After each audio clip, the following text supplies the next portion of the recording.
ബോധം നഷ്ടപ്പെട്ട സഞ്ചാരി ചക്രവാളം പോലെ മേഘങ്ങൾ അയാൾക്ക് പിന്നിൽ പൂച്ചയെ പോലെ പതുങ്ങി. ചക്രവാകമാകാനും ചിലപ്പോൾ അയാൾക്ക് കഴിയുന്നു. അകാലത്തിൽ മരിച്ചുപോയവരുടെ മണമായിരിക്കും അയാൾക്കപ്പോൾ.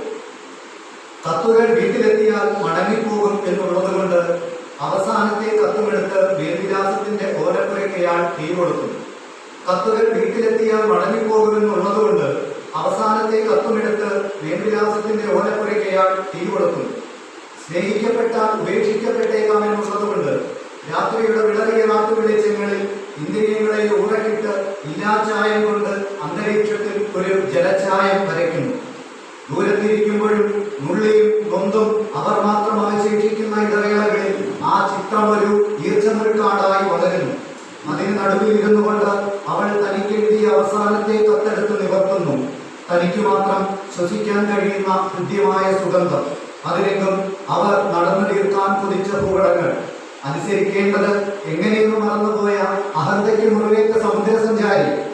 അനുസരിക്കേണ്ടത് എങ്ങനെയെന്ന് മറന്നുപോയ അഹന്തയ്ക്ക് മുറിവേറ്റ സമുദ്രസഞ്ചാരി തന്റെ അവസാന യാത്രയ്ക്കുള്ള ഉടുപ്പുകൾക്ക് സൂചി കുത്താനിരുന്നു. തന്റെ അവസാന യാത്രയ്ക്കുള്ള ഉടുപ്പുകൾക്ക് സൂചി കുത്താനിരുന്നു. നന്ദി, നമസ്കാരം.